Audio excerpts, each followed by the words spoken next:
Perjuangan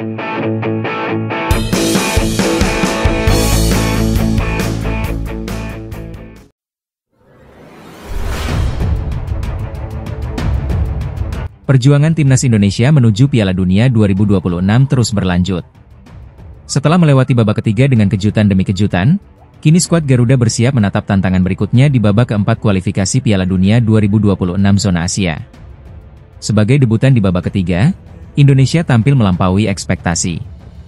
Di grup C, Marcelino Ferdinand dan kawan-kawan berhasil finish di posisi keempat, memastikan satu tiket ke ronde 4. Sebuah pencapaian penting dalam sejarah sepak bola nasional.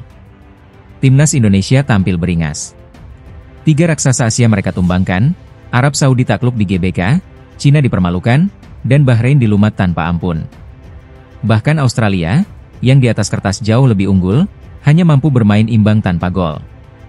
Hasil-hasil gemilang ini menjadi modal berharga saat Indonesia melanjutkan perjuangan di babak keempat, yang akan digelar pada 6 hingga 14 Oktober mendatang.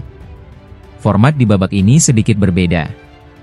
6 tim yang lolos, yaitu peringkat 3 dan 4 dari masing-masing grup di ronde ketiga, akan dibagi ke dalam 2 grup yang masing-masing berisi 3 tim. Nantinya, 2 tim teratas dari masing-masing grup akan langsung lolos ke Piala Dunia 2026. Undian grup akan dilakukan pada 17 Juli mendatang. Indonesia berada di pot 3 bersama Oman. Pot 1 diisi oleh Arab Saudi dan Qatar, sementara Irak dan Uni Emirat Arab menempati pot 2. Artinya, lawan-lawan yang kemungkinan dihadapi Indonesia antara lain Arab Saudi atau Qatar, dan Irak atau Uni Emirat Arab, tim-tim yang dikenal memiliki kualitas, pengalaman, dan infrastruktur sepak bola yang lebih mapan. Menariknya, sistem pertandingan di babak ini tidak menggunakan sistem home and away. Sebagai gantinya, akan digunakan format home tournament, dengan satu negara menjadi tuan rumah setiap grup. Qatar, Arab Saudi, Irak, dan Indonesia sendiri telah mengajukan diri untuk menjadi tuan rumah. Namun jika gagal finish di 2 besar, Indonesia masih memiliki peluang melalui babak kelima. Runner-up dari masing-masing grup akan dipertemukan dalam laga playoff internal. Pemenangnya akan berhadapan dengan wakil dari Afrika atau Amerika Selatan, dan jika menang lagi, masih harus bertarung melawan tim dari zona CONCACAF untuk merebut 2 tiket terakhir ke Piala Dunia 2026. Jika melihat catatan head-to-head, tantangan di babak 4 jelas tak mudah. Terutama melawan Arab Saudi. Dari 17 pertemuan, Indonesia hanya menang sekali, itu pun 10 tahun lalu, pada laga uji coba di Stadion Utama Gelora Bung Karno tahun 2014. Sisanya, Garuda mencatatkan 4 kali imbang dan menelan 12 kekalahan. Namun sejarah ada untuk diubah. Seperti di babak ketiga, Indonesia akan kembali berperan sebagai kuda hitam. Bukan unggulan, tapi siap mengejutkan. Dengan persiapan matang, skuad yang solid, dan semangat tak kenal lelah, bukan tidak mungkin Indonesia menorehkan sejarah baru. Langkah menuju Piala Dunia 2026 masih panjang, tapi semangat Garuda tak akan padam. Timnas Indonesia terus melanjutkan mimpi mereka menuju panggung tertinggi sepak bola dunia. Usai memastikan langkah ke babak keempat kualifikasi Piala Dunia 2026 zona Asia, perhatian kini tertuju pada siapa saja calon lawan yang akan dihadapi skuad Garuda selanjutnya. Pelatih kepala Timnas Indonesia, Patrick Kluivert, menyadari bahwa perjalanan ke Amerika Serikat, Kanada, dan Meksiko tidak akan mudah. Dalam wawancara usai kekalahan dari Jepang, Selasa 10 Juni 2025, Kluivert menggarisbawahi betapa beratnya kompetisi di fase berikutnya. Setiap peserta di babak keempat sangat kuat. Semua ingin ke Piala Dunia, seperti kami. Ada Oman, ada banyak negara besar, ungkap mantan pelatih Timnas Curaçao itu. Bagi Kluivert, fase ini akan menjadi ajang penentuan sejati.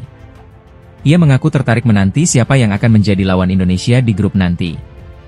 Baginya, menghadapi tim-tim kuat bukanlah ancaman, melainkan tantangan menarik yang harus disambut dengan persiapan maksimal. Sebanyak 6 negara akan bertarung di putaran keempat untuk memperebutkan 2 tiket otomatis ke Piala Dunia 2026. Mereka adalah Uni Emirat Arab, Qatar, Irak, Oman, Arab Saudi, dan Indonesia. Sementara Oman tak mungkin satu grup dengan Indonesia karena berada di pot yang sama dalam pengundian. Babak keempat ini akan dimulai pada bulan Oktober mendatang, dengan format 2 grup. Masing-masing grup akan diisi oleh 3 tim dari pot yang berbeda. Tim yang menjadi juara grup akan langsung lolos ke Piala Dunia. Sedangkan peringkat kedua dari masing-masing grup akan saling berhadapan dalam partai playoff untuk memperebutkan satu tempat di babak playoff antar konfederasi. Sementara itu, Persaingan ketat di babak sebelumnya membuat 6 negara harus menghentikan langkah mereka. Kirgistan, Korea Utara, Palestina, Kuwait, Cina, dan Bahrain dipastikan gagal melanjutkan perjuangan ke Piala Dunia 2026. Dengan hasil ini, harapan Indonesia pun tetap terjaga. Meski lawan-lawan di depan sangat tangguh, Kluivert dan timnya telah membuktikan mereka mampu bersaing. Kini fokus tertuju pada persiapan teknis dan mental untuk menyongsong babak keempat yang akan menentukan arah sejarah baru sepak bola Indonesia. Timnas Indonesia dipaksa mengakui keunggulan mutlak Jepang dalam laga terakhir Grup C putaran ketiga kualifikasi Piala Dunia 2026 zona Asia.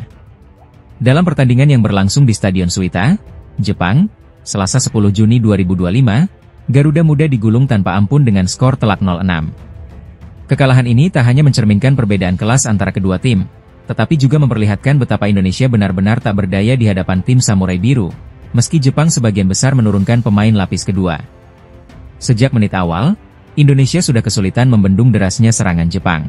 Pertahanan yang dipimpin Jai Itzes tampak kewalahan, dan lini tengah gagal membendung distribusi bola dari kubu lawan. Hasilnya, 6 gol bersarang ke gawang Emil Audero melalui kaki Daichi Kamada yang mencetak 2 gol, serta tambahan dari Takefusa Kubo, Ryoya Morishita, Shuto Machino, dan Mao Hosoya. Namun yang paling mencengangkan bukan sekadar skor telak. Timnas Indonesia bahkan tak mampu melepaskan satupun tembakan sepanjang pertandingan. Tidak ada shot, tidak ada ancaman, tidak ada upaya ke arah gawang. Ini menjadi kali pertama dalam sejarah kualifikasi Piala Dunia 2026, Timnas Indonesia mencatatkan statistik tanpa satupun percobaan tembakan. Penyerang seperti ular Romeni benar-benar mati kutu. Umpan-umpan tidak mengalir, aliran bola tertahan di tengah, dan penjaga gawang Jepang, Keisuke Osako, nyaris menganggur sepanjang pertandingan. Catatan statistik menunjukkan Osako hanya 1 kali keluar dari sarangnya untuk menyentuh bola. Selebihnya, dia hanya menjadi penonton di lapangan. Sebaliknya, lini belakang Indonesia bekerja ekstra keras menghadapi gempuran lawan. Jepang melepaskan total 22 tembakan, dengan 11 diantaranya mengarah tepat ke gawang. Emil Audero harus melakukan 5 penyelamatan gemilang untuk mencegah kekalahan yang lebih besar. Jumlah tembakan tepat sasaran ini menjadi yang tertinggi yang pernah diterima Indonesia sepanjang perjalanan di kualifikasi Piala Dunia 2026. Kekalahan ini tentu menyisakan pekerjaan rumah besar bagi pelatih Patrick Kluivert. Jika sebelumnya Indonesia masih mampu memberikan perlawanan saat menghadapi Jepang di Jakarta atau melawan Australia, kali ini tim Garuda benar-benar dibuat tak berdaya. Dengan hasil ini, langkah Indonesia ke putaran keempat akan diiringi evaluasi besar-besaran, terutama di sektor serangan yang tumpul dan lini belakang yang rentan.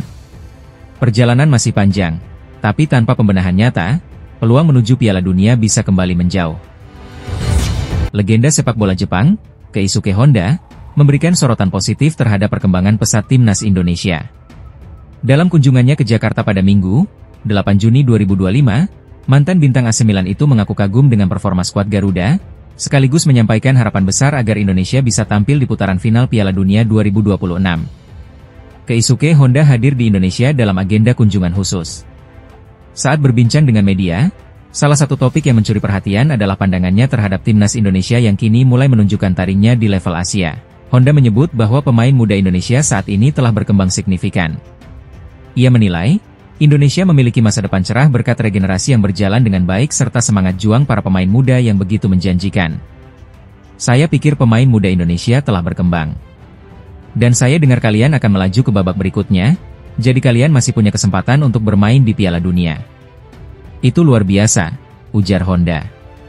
Perjalanan Timnas Indonesia di kualifikasi Piala Dunia memang tengah mencuri perhatian. Tim asuhan Shin Tae-yong sukses melangkah ke babak keempat kualifikasi, sebuah pencapaian bersejarah yang belum pernah diraih sebelumnya. Menurut Honda, pencapaian Indonesia adalah bukti bahwa Asia Tenggara mulai menunjukkan tajinya di sepak bola Asia. Ia juga mengamati bahwa tak hanya Indonesia, sejumlah negara ASEAN juga mengalami perkembangan pesat dalam beberapa tahun terakhir. Kemajuan yang luar biasa di negara-negara Asia Tenggara. Tidak mudah, bukan? Jadi saya harap Anda lolos ke Piala Dunia tahun depan, tambahnya. Honda sendiri tidak asing dengan atmosfer sepak bola Asia Tenggara. Ia sempat menjadi manajer umum sekaligus pelatih kepala timnas Kamboja. Pengalaman itu membuatnya cukup memahami betapa kerasnya persaingan di kawasan ini. Lebih jauh, Honda juga menyinggung laga penting antara Jepang kontra Indonesia yang akan digelar dalam waktu dekat. Menurutnya, meski Jepang sudah memastikan lolos ke ronde berikutnya, kekalahan dari Australia menjadi alarm serius. Ia yakin